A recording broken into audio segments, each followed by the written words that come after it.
Bongino.com. Last Friday evening, Barack Hussein Obama spoke at the University of Illinois at Urbana Champaign, where he bashed President Trump on stage. Dan Bongino responded to the former president's comments and spoke out on how Barack inserted himself into today's politics. Obama's speech mentioned ex-presidents staying out of politics, Bongino responded. During the Illinois speech, Barack said of ex-presidents gracefully exiting the political stage, making room for new voices and new ideas. And we have our first president, George Washington, to thank for setting that example. After he led the colonies to victory as General Washington, there were no constraints on him, really. He was practically a god to those who followed him into battle, reported CBS News. Of course, he left out a more recent president who exited gracefully, Barack's predecessor, George Bush, who allowed Barack to govern without inserting himself into politics. Bongino said of this practice, "I don't really have a problem with former presidents speaking out. I know the norm has been for former presidents to remain silent to allow their successor to govern effectively. Bongino believes in free speech, and that includes Barack." Let's just take a listen to the clip here. President Obama, remember he told you to eat your peas? Well, he's back on the campaign trail, using the stage to, yes, blast President Trump. It did not start with Donald Trump. He is a symptom, not the cause. He's just capitalizing on resentments that politicians have been fanning for years. The politics of division and resentment and paranoia has unfortunately found a home in the Republican Party.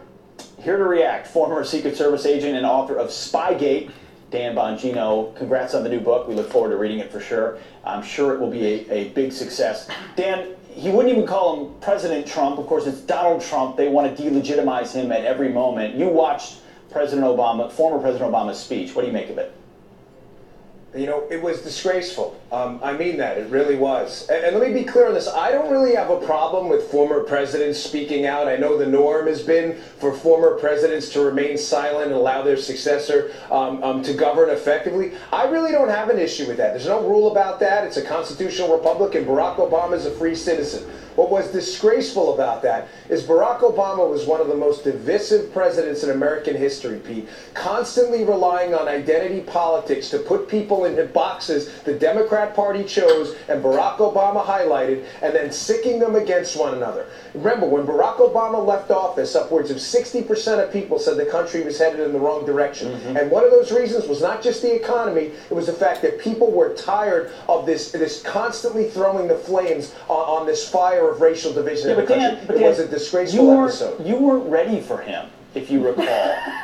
His former advisor Ben Rose wrote in his book. He said this in his book. Maybe this is what Obama said. Maybe this is what people want. Sometimes I wonder whether I was 10 or 20 years too early. Wow. I was just ahead of the curve, Dan. You know, okay, and I'll be candid with you. I was watching a show last night. For a second or so, I turned off Fox. And I was watching a show, and it was about some people in Kentucky who had chosen to help this person out in a grocery line who ran out of money. Remember, these people in Kentucky and the other heartland Americans who are called deplorables by others, these are the people who supposedly, as you just said, weren't ready for Obama, as Ben Rhodes said. This is this elitist snob outlook, you know, this bow tie wearing, foie gras eating crowd in Washington, D.C. that forgets who actually trucks their goods, who makes this country. There are people out there working for a living who are tired of being talked down to by these elitist goofballs in the coastal bubbles they live in. No, we were ready for Barack Obama. Barack Obama wasn't ready for America. Dan, tell us how you really feel about these things. Yeah, I know. So I need to open up a little more. I live in Washington. I'm going to stand up for foie gras later this hour. Let him do it. I want to ask you, though, about this New York Times, this anonymous op-ed, because the president is calling on Jeff Sessions to investigate who wrote it. Is that feasible, and should Jeff Sessions be involved at all in this? Well, here's the problem with this, and I speak from experience. You know, I was a Secret Service agent under Barack Obama. I resigned. I didn't retire. I didn't take my benefits or my health care. I'm not looking for anybody's pat on the back. I just disagreed strongly with the direction Barack Obama was taking the country, and so I walked away. This op-ed writer's a coward, is a chump. I'm actually horrified that a scintilla of my tax dollars, if it's 1/1000th of a cent, want to pay this loser. If you had a shred of dignity, you'd resign tomorrow, and if your grievances you believe are legitimate, you'd air them under your own name and make the case that Donald Trump isn't fit to lead. The problem is that this individual isn't thwarting Donald Trump. He's thwarting the will of Americans who elected Donald Trump to enact an agenda they supported. Now, regarding the DOJ, I'm not sure on the criminal side. There's a lot of there. I can tell you on the administrative and political side, though, this is a big problem. And if he's in the national security arena, then he definitely needs to go. Dan, I've got a quick question on George Papadopoulos, because we were told, Dan, again and again, this was the key. It was going to bring Donald Trump down. During the break, I even Googled, there was a speech from Carl Bernstein, commentator on CNN, Watergate reporter extraordinaire in November. He was in Chicago with David Axelrod, and he said Papadopoulos had to be reporting back to Paul Manafort, the campaign chairman, about his contacts with Russia, and he said this could be worse than Watergate, Dan. And yet yesterday we find out that Papadopoulos is going to jail for 14 days.